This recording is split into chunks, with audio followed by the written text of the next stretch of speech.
The president blamed jet lag for his debate performance, but he was back stateside for well over a week. So does he really need more than a week and a half to recover from traveling in Europe? And is that really what he thinks caused his point? So, yeah, just a couple of things, and I do appreciate the question because the president has certainly spoken to this many times about the debate, and so he had an opportunity to do that in front of supporters, and as you just stated, he did that. He owned that the debate was not his best night, and he said himself, it's not an excuse, but it's an explanation. I was standing here yesterday, and many people were asking why and what's the explanation, and that's what you heard from him. Look, the two, I think, in addition to the two major trips, he was also continued to do his presidential duties. He worked late in doing that, and he also prepared for the debate. And on top of that, there was obviously the jet lag, as you just asked about, and also he had a cold. And you all heard directly, you heard from him during the debate. He had a hoarse voice. Many of you reached out to me and my team and some other members of the White House asking what was going on. We confirmed that he had a cold. And so I think those two things, continuing obviously to do his duties as commander-in-chief, as the president. Karine Jean-Pierre, desperately trying to save the president in the 11th hour here as word circulates that indeed it looks like he's going to have to step down. He's talking to allies about stepping down, and yet Karine Jean-Pierre is coming up with the cold. He had a cold. He had jet lag. Okay, you keep those coming, KJP. We understand you get a tough job, but this has just been reported. Welcome to the show, by the way. Subscribe if you haven't. I'm Trish Regan. It's the Trish Regan Show. I want you to take a look at what the New York Times is saying right now. Ladies and gentlemen, the handwriting is on the wall. You have only to look at all the polls, and you know what? These are competitive people. The people that are running the Democrat Party, they don't like to lose. I think we know that. They do not want to lose. And right now, if you look at all the polls, they're suggesting that indeed they're going to lose, and they're going to lose big if Joe Biden stays in the job. So now it's being reported by the New York Times that he's talking to allies about how he's going to exit. Biden allegedly told an ally he's weighing his options. Well, that's like political suicide, right? Because now that headline hits the tape.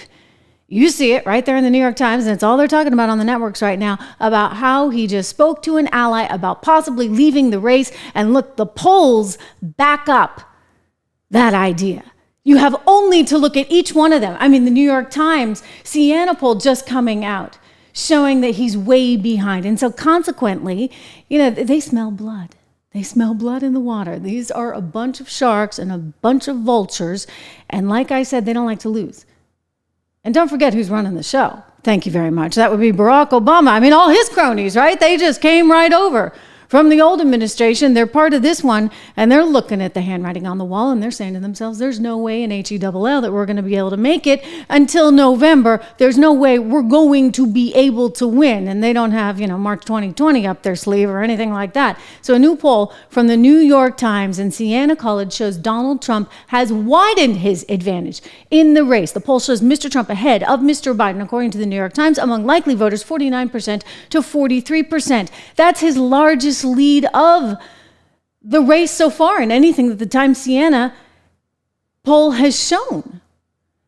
And bottom line, you can go over to the Wall Street Journal poll just out today. Bottom line is that people are really trepidatious about his age. He's 81 years old. And by the way, nothing wrong with being 81. You know what?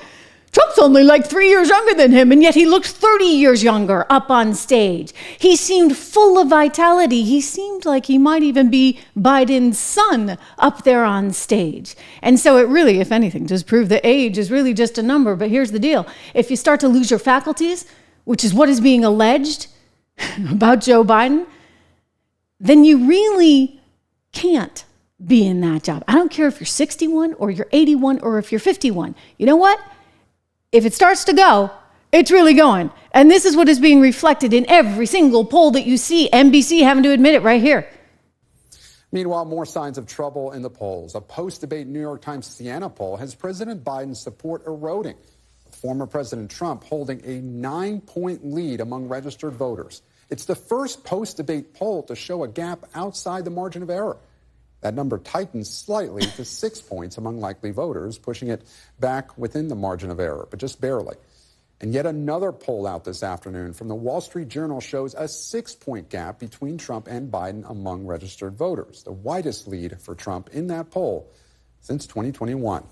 And we should note, 2 other surveys released this week show a much smaller margin, with Mr. Biden tied or slightly trailing Mr. Trump within the margin of error. But you see how the momentum's growing?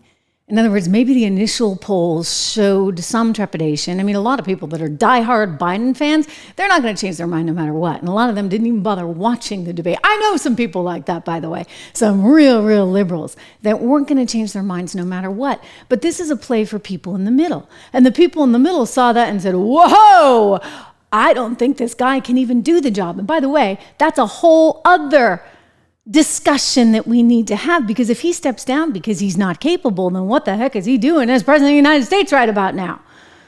I'd like to know. Well, KJP is a very loyal servant here. She keeps coming out and trying to cover for the guy, trying. She's trying to explain here because everybody's like, wait, what just happened? And you heard her as we opened the show.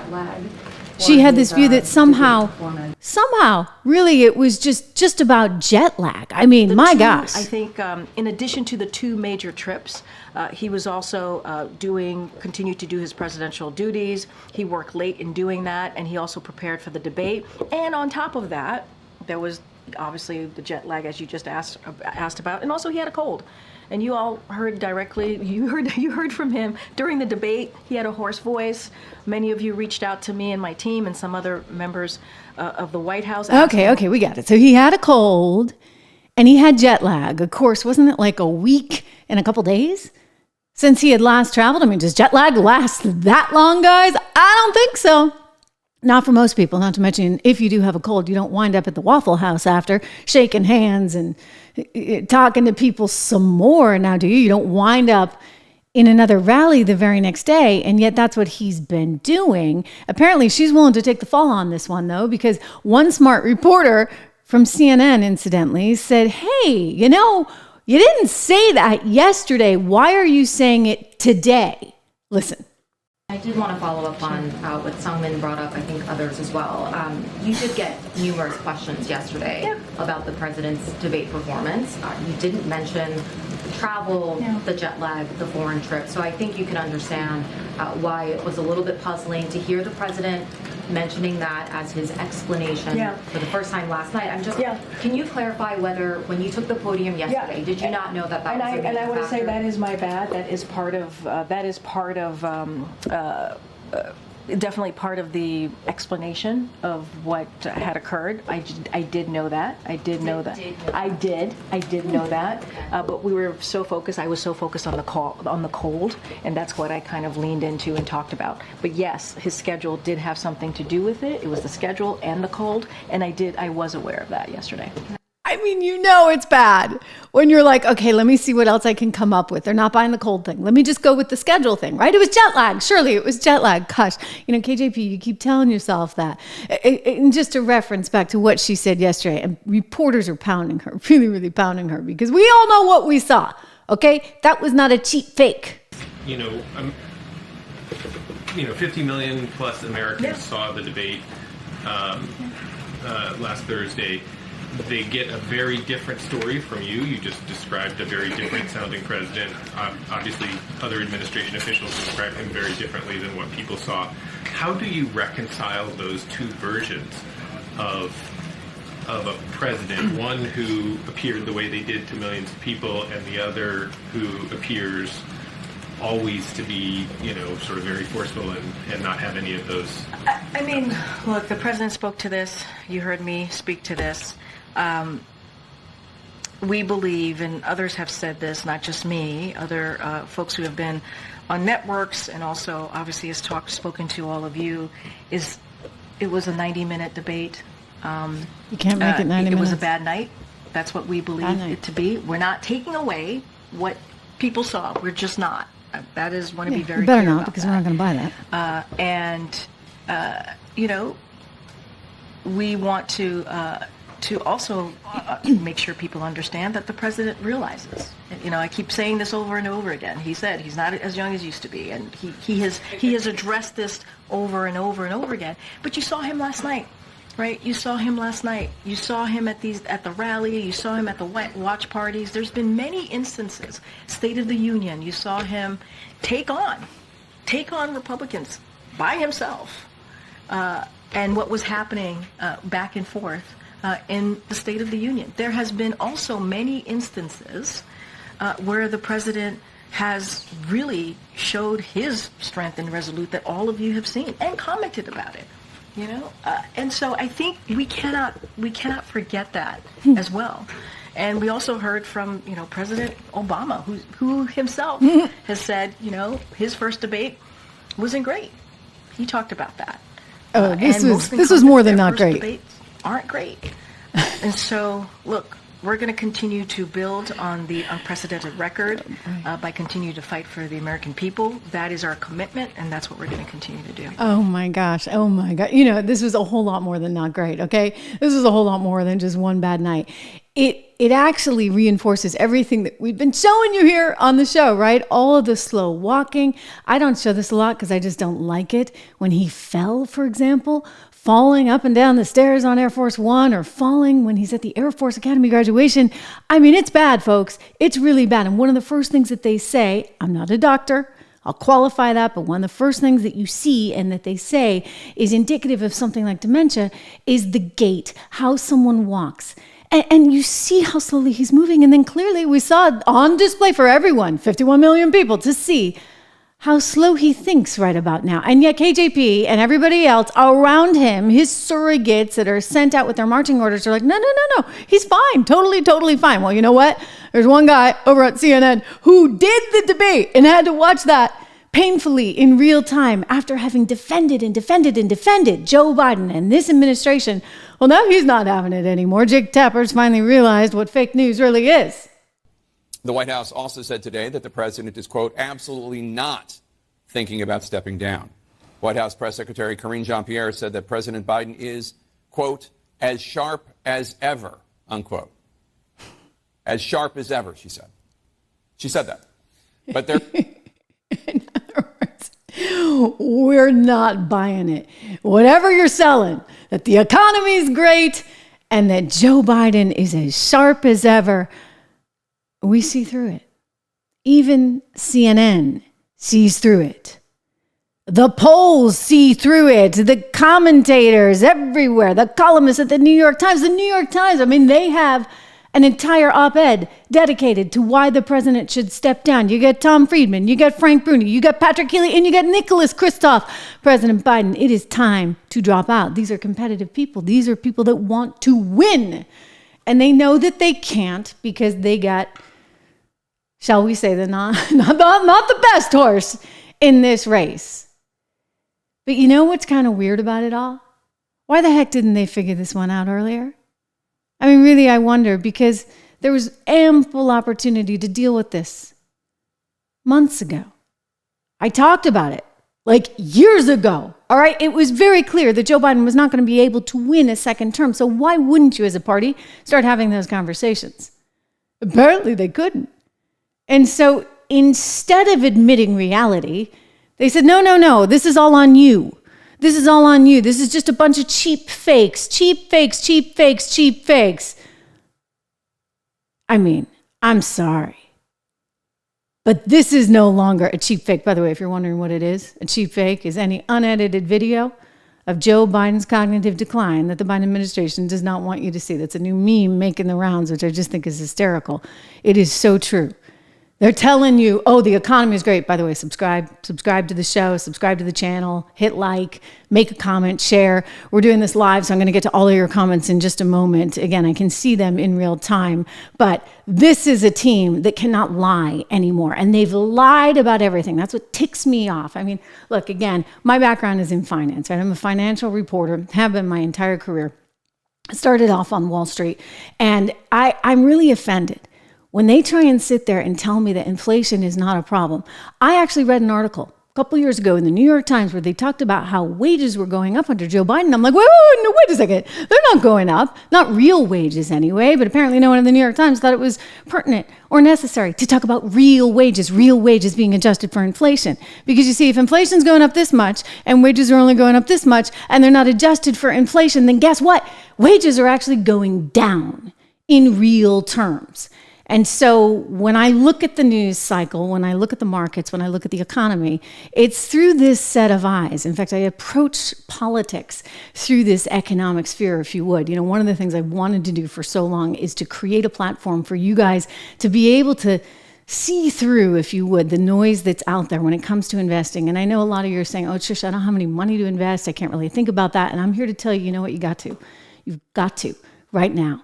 And if it's just $2 a week or $5 a week, I don't care what it is.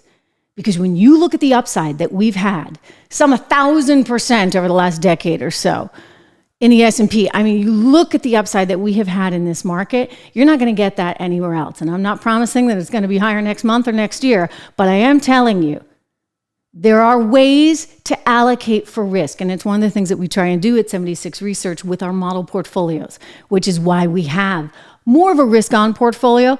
That would be the resilience portfolio. We have something for inflation protection, and we have an income builder portfolio.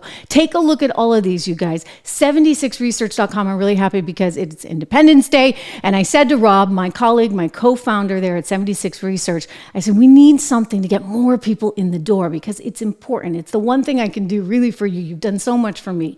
So it's to give back in some way. We have an introductory price of $1 a month for the first couple of months. It then goes to $9.95. It's the best $9.95 you're ever going to spend because we're there to kind of help you. You invest on your own. We're not investing for you, but we're giving you our sense and sensibility of where things are heading. And specifically when it comes to the model portfolios, where you should be putting your money in 10 to 15 stocks. But I say this with the idea that they're not telling you the truth, whether it be from the White House, whether it be from Wall Street, or whether it be from the news media itself. I'm glad that Jake Tapper has finally decided, ladies and gentlemen, that it's fake news. But this is a very different Jake than we've seen in the past. I mean, consider the soundbites I've played for you of Joe Scarborough, who just a couple of months ago told us this was the best Biden ever. I mean, how can you guys look at yourselves in the mirror? How can you lie through your teeth like that? It's really, really and truly kind of gross. And I'm sick of it, for one, and now America's sick of it. Look, CNN had to go on this fact-checking mission there the other night on Biden because he kept lying and lying and lying and lying. Watch. Some of them. He said he's the only president in a while who didn't have any troops dying anywhere in the world. Troops have, of course, died on his watch. He said he's put in a $15 per shot cap on insulin and Medicare. It's a $35 a month cap. He said it's a $200 cap on overall drug spending in Medicare. It's $2,000 a year. He said the border now has fewer crossings than when Trump was in office. That's generally not true. He said, or at least strongly suggested, unemployment was at 15% when he took office. It was actually 6.4. He said Trump wants to get rid of Social Security. Trump doesn't. He said billionaires pay 8.2% in taxes. It's much higher. He said Trump told Americans to inject bleach amid COVID. We know Trump made foolish comments about scientists studying disinfectant injection, but didn't frame it as advice to people. And Biden said the Border Patrol endorsed him. No, its union supported the border bill he supported, never endorsed him himself. You know, it was lie after lie after lie. And yet, what did we still see from Jill Biden? Jill's hanging on for dear life. I keep saying I don't really understand it. I mean, as a wife, right? You see your 81-year-old husband deteriorating. It's quite obvious. And yet she won't let anyone close. She won't let anybody make the decision. She's insisting he stay in this to win this. And she's out there doing a lot of the campaigning, ladies and gentlemen. I mean, this is what we have to watch over and over again. You got Jill Biden insisting that it's her husband who's the answer to everything. Watch. What you saw last night on the debate stage was Joe Biden, a president with integrity and character.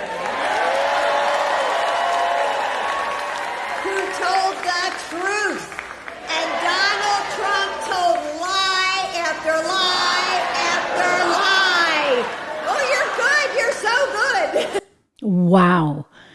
I mean, you don't even really entirely know what to say to something like that. But she's now out there campaigning. In fact, they just did this big pride thing on Instagram, and the communications team at the White House had Jill delivering the entire speech. It was a video dedicated to Jill. It's like, wait a second, I'm not voting for Jill, right? I'm voting for Joe.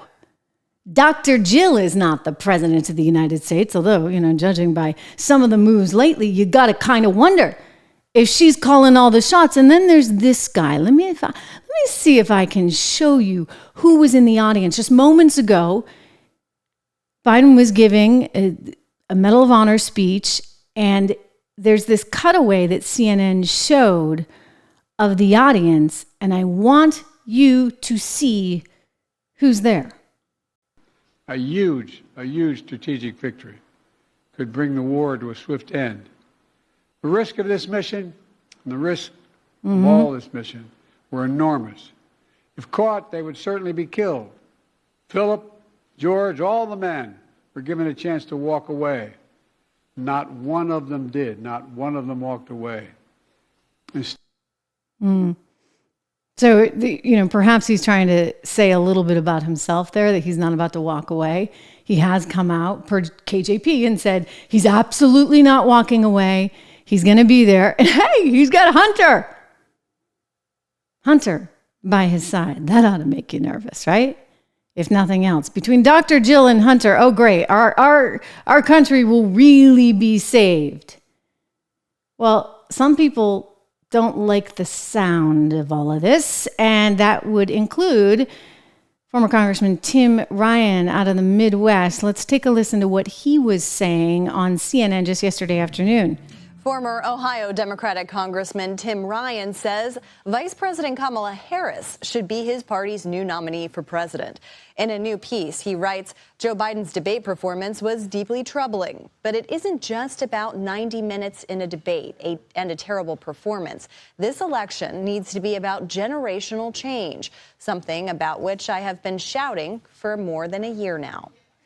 And let's bring in former Ohio Democratic Congressman Tim Ryan. He also ran against President Biden for the Democratic nomination back in 2020. Congressman, good to see you. Thank you so much for being here. So in this op-ed today saying that Biden should step aside and Kamala Harris should be the nominee, why? Why are you arguing for that? Well, we all saw the debate on Thursday. I mean, you can't ignore it. You can't ask people to unsee what they saw. Not only did they watch it in real time, so many people have personal experiences with their parents, their grandparents. They know what the aging process looks like. And that person on the stage there was not capable of governing the United States of America, being in those difficult meetings, being in those difficult situations. And so I think we have to recognize that as quickly as possible. Rip the Band-Aid off. We have a great vice president who has 3.5 years of seasoning in the highest levels of government. She would be a great campaigner, energize our base. So many of the different aspects of the Democratic coalition would be super excited about a Kamala Harris run. And we should get behind her and take the campaign to Donald Trump and get this country back where it needs to be. Okay. I'll take that trade. How about you guys? Kamala Harris. That's an interesting one to put out there. Now, I want to back up for a minute because what's going on strikes me as a little bit interesting. Look at who's leading the campaign against Joe Biden. Right now, it's really the New York Times and CNN. Don't forget who's running CNN right now, the former head of the New York Times. How do you like that? And who do you think the Obama people are really in tight with? The New York Times. And maybe Jake Tapper, right? Jake Tapper got the big scoop on the, various intel things, courtesy, we believe, of Clapper, right? Who was feeding him false information, and then Jake wins an award for it. So you got to wonder, none of these reporters are smart enough on their own. Who is in their ear? Who's telling them? Who's telling them to lean in? Somebody is. Somebody made a call. By the way, who the heck said that Biden should do that debate? I mean, if you're around the guy for 2 seconds, you would never advise him to do a debate. You would sit back on your laurels and say, oh no, we're not going to debate Donald Trump because Donald Trump is bad and this, that, and the other. So you would never actually do the debate. But somebody okayed this. Somebody gave it the green light. And then the prep I'm sorry, but you couldn't even teach the guy about RBS. Do you know what RBS is? Resting face. So you have to remember, and this is like one of the first things you learn in television, that there are multiple shots. So let me give you an example, right? Let me give you an example. If I were to go to a cutaway shot of me, let me see if I can do this. If I have this, I'll show you. So the idea is, you go to a cutaway. It's a different kind of shot. Yikes. And you can see what a mess my studio is. Didn't realize it was that wide a shot. But that's the kind of thing that in television, you're not going to go to that shot unless you have it all set up. And then you're going to stand tall and look pretty, right? And he couldn't do that. They didn't even give him the benefit of any tanning lotion, for goodness sakes. Did you see how pale he looked up there? Well, suddenly, the next day he came out and he did a whole new thing, right? He did a whole new thing on television, not the very next day. Yeah, kind of the next day. He was there saying, oh, I know I'm not as young as I once was, but I got it going on. And did you notice how much better he looked? I mean, a heck of a lot better here. Let me close with this. He got some makeup. I'm not a young man. Or a tan. State the obvious. Well, I know.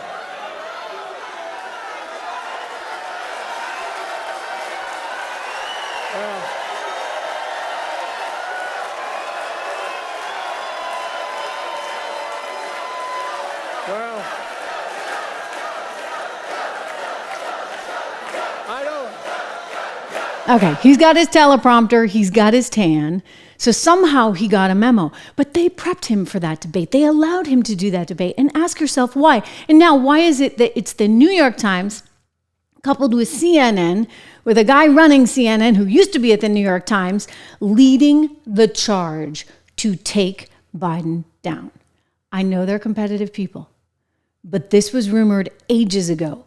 Barack Obama didn't want him to run. Barack Obama still has a lot to say. Barack Obama's talking to a lot of people in the media. In fact, Joy Reid just let it slip the other night, saying how panicked those Obama folks were and are. Listen.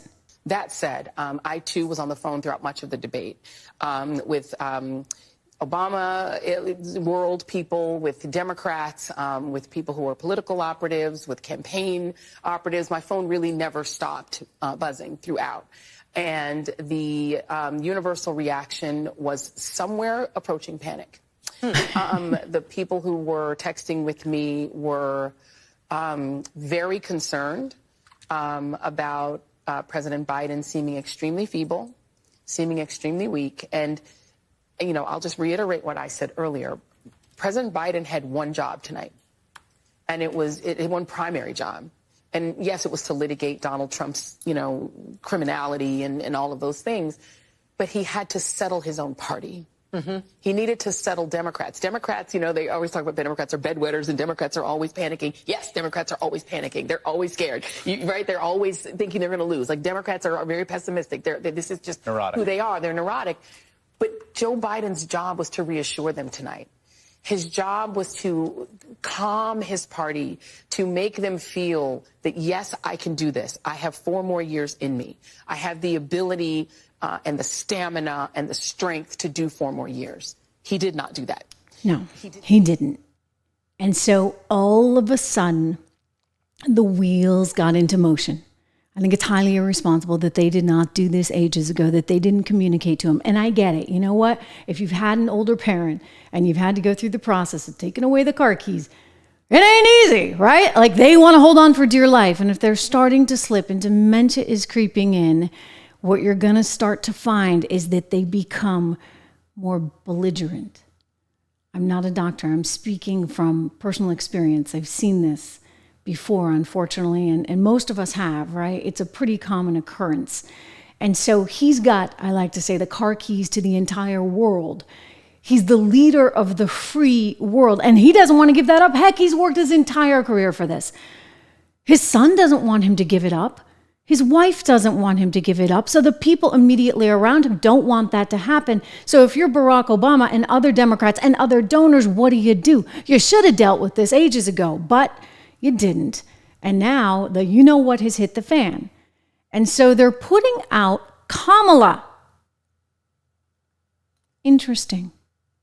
Couple things going on there. Number one, you can't overlook exactly the black female vice president who's next in line. I mean, you're kind of up a creek without a paddle there too, because she's also an absolutely positively terrible candidate who also cannot string a couple of sentences together. So just wait until the Republicans get a hold of that. They're going to have a field day. So you don't have a very good candidate there. She's not qualified in that she doesn't have the disposition. Heck, I mean, if I were her handler, I would get rid of that laugh today, yesterday, right? Kamala, sorry, you can't laugh like that.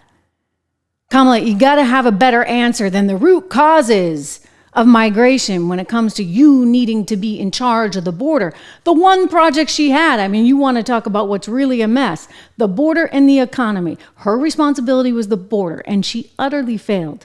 So the Democrats, including Obama, they know that Kamala Harris cannot win it. Ladies and gentlemen, she might actually be the most beatable candidate besides Biden or Hillary Clinton, okay?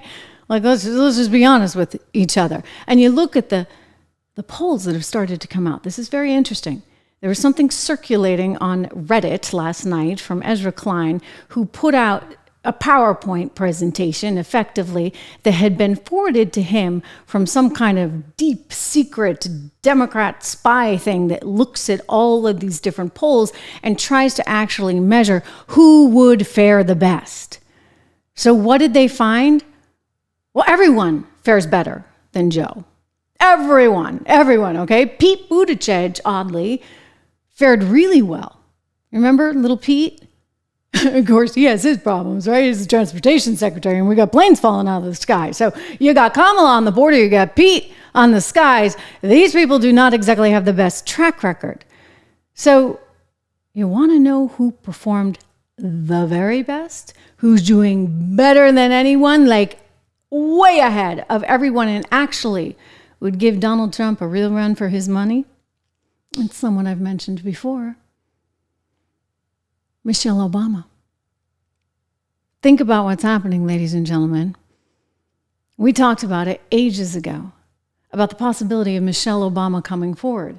You say, well, what kind of experience does she have? Really? I mean, none, except her hubby has been president before for 8 years and is actually brilliant at politics. All right? You got to give him that. We may not have liked his policies. We may not have liked him, but the guy knew how to get stuff done. And what does he want now more than anything? To save his legacy. And Joe Biden isn't going to be able to get to the finish line. Joe Biden has screwed up royally, and through no fault of his own, really, other than he won't give away the car keys. Through no fault of his own, he is now in a fragile enough position that the Democrats have decided he can't be the one. So they're going to have to figure this out. I suspect it's going to hit us, boom, like a ton of bricks, because don't forget, if he's going to stay in the gig for now, you got to put on a little bit of a front, right? I mean, you're dealing with Russia and China. Hey, if I'm China, I'm Taiwan, watch out, right? Like, this is that moment in time when you're like, oh my gosh, there's no one really, really in charge, except there is behind the scenes. And the behind the scenes people are trying to edge him aside. They'll put Kamala in for 2 minutes and 2 minutes only. They'll look at all the negative press that she's getting, and then they'll say, okay, we need someone else. But again, you're taking it away from a black woman.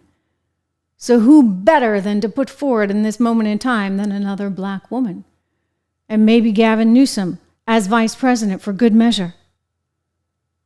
I would not be surprised to see this happen. Again, these are people that want to win. And I'm just thinking about how you would win in that scenario. You're not going to win with Kamala. You're not going to win with Joe. You might win with Michelle and Newsom. And I know you guys hate them, and I believe me, we don't want to look like California. You want to talk California? We might as well just pack up and go home, because we're all going to be Venezuela overnight. Those are not policies that work, but they're policies that gel with the Obamas. We don't like them. They would, in my estimation, be extremely dangerous for our economy, for our social fabric, and the United States of America as we know it. But you know what? There's not going to be enough time for America to vet her. She's been behind the scenes. They talk about don't peaking too early. They are putting Kamala Harris out there for a reason. Why would you pick Kamala if you're Tim Ryan?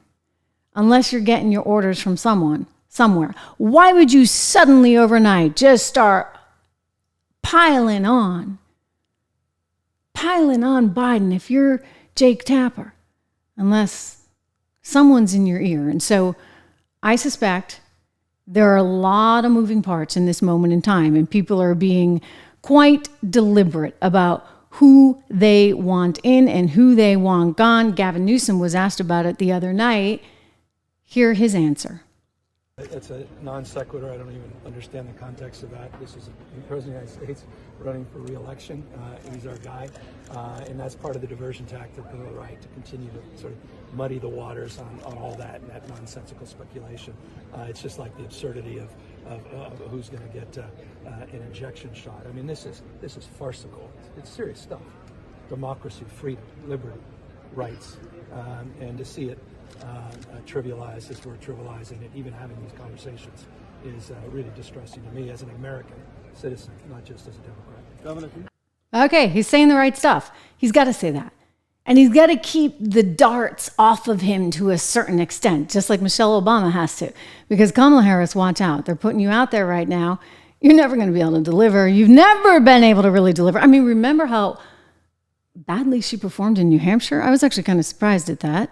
Really surprised at that. I didn't think it would be that bad, but she was actually that bad. I mean, really and truly that bad. I'm looking at some of your comments that are coming in, and I thank you.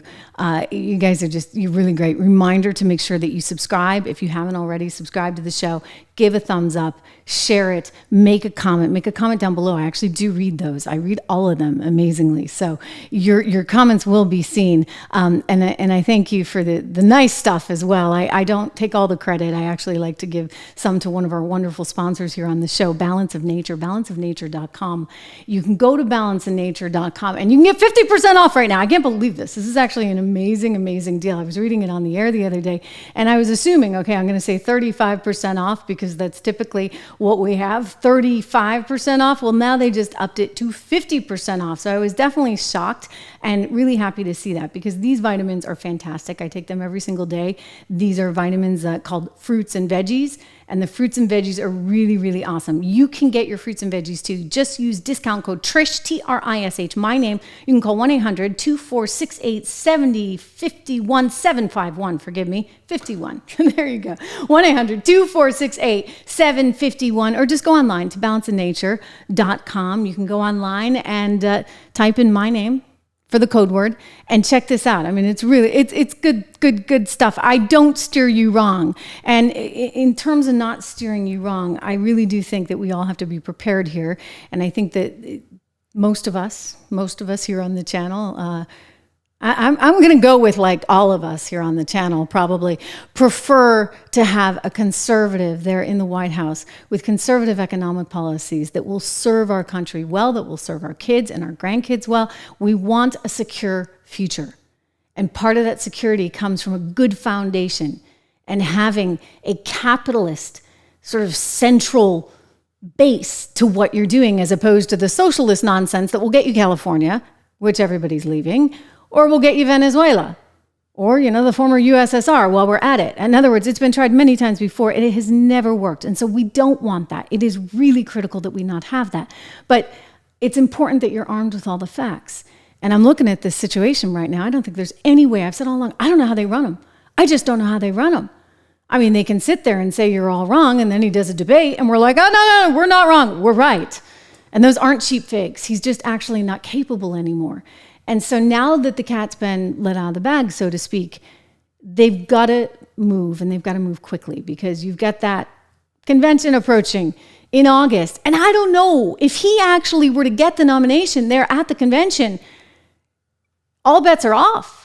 Like at that point, you're going to have a real problem. If he doesn't want to leave, and by the way, even now, if he doesn't want to leave, you guys are going to have a real problem, because you might be just doing exactly what the right is accusing you of doing. Trying to operate everything on a whole other level, right? Behind the scenes, so that you squash your enemies, you squash your political rivals, you take them out. If you take Joe Biden out, People are going to say you are guilty of doing exactly what you shouldn't be doing, and we have a constitution to protect against it. I mean, unless you're going to go ahead and use the 25th Amendment. They got themselves a big old problem. You know, you never should have relied on Joe. Never, ever, ever, ever, ever. Just looking at some of your comments right now as we go into this holiday weekend, it's an important holiday. It's a good holiday to remember just exactly what our values are and why it matters so much to be this great nation, to be this wonderful country. I mean, America, listen, everyone wants to be us, and there's a reason for that, an absolute reason for that. We are the best place in the world, and we shouldn't take that for granted. Reboot mentions the Her Report, exactly. The Her Report, I'm going to put you up there because this is a very good point. You know what? It was mentioned before, was it not? Right? How feeble and weak and old this president is, and it's the reason why they couldn't move forward on the classified documents, according to Robert Hur. So they moved forward with Trump, but they didn't move forward with Biden. I mean, the handwriting was on the wall right then and there. So it's a very good point. And I think that the reality is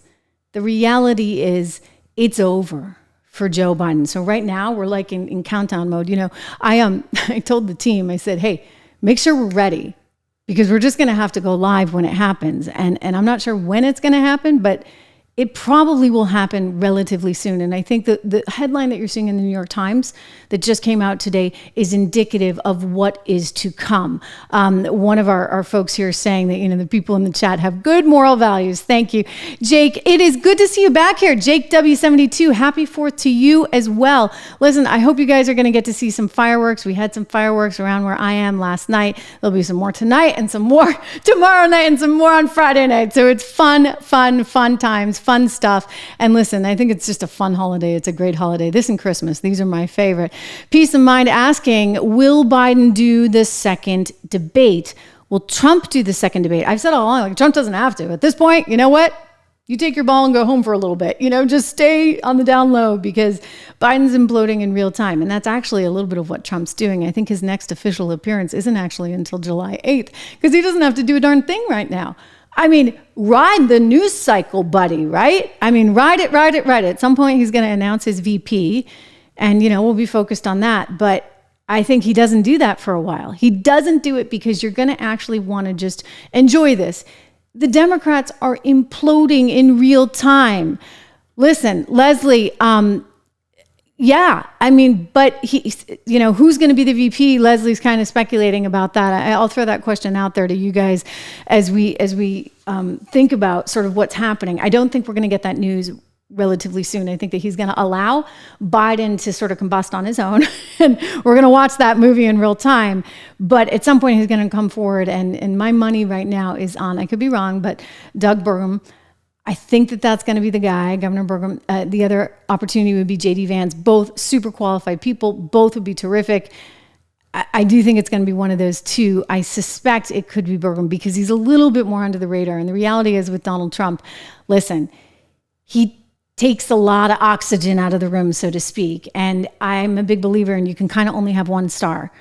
Right? You only want one star there when it comes to Trump because you don't want to be competitive. You don't want somebody else trying to angle to get more time, et cetera. It's why Pence was actually a perfect fit early on.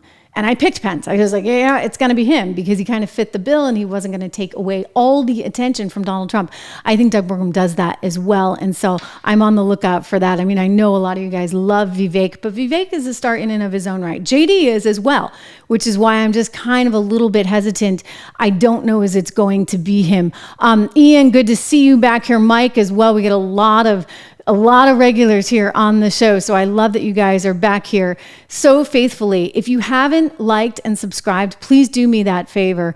Do me that favor because you don't always know when I'm going to go live. We're actually working on a time so that we can we want to give you a regular time every day. I think that's the fair thing to do. But in the meantime, you really need the bell. I kid you not. You need that bell. All right, everyone. I want to have a terrific 4th of July. Do not forget to go over to 76 Research. This is a company I'm so proud of that I have created literally for you. It really, really is for you. My way of giving back in some way here, because it's pretty important right about now to take your finances seriously. Go to 76research.com, type in code word dollar, DOLLAR. That's how you get the $1 a month. Code word dollar. And I will see you back here Friday. We got more tape coming your way over the weekend. And over Thursday, I'm always here in the event we have real breaking news. We're all on standby here at the Trish Regan Show. We know it's going to happen any day. What a mess. I'll leave you with that. Think about it. They did this to themselves. Imagine what they're doing to our country. I'll talk to you Friday.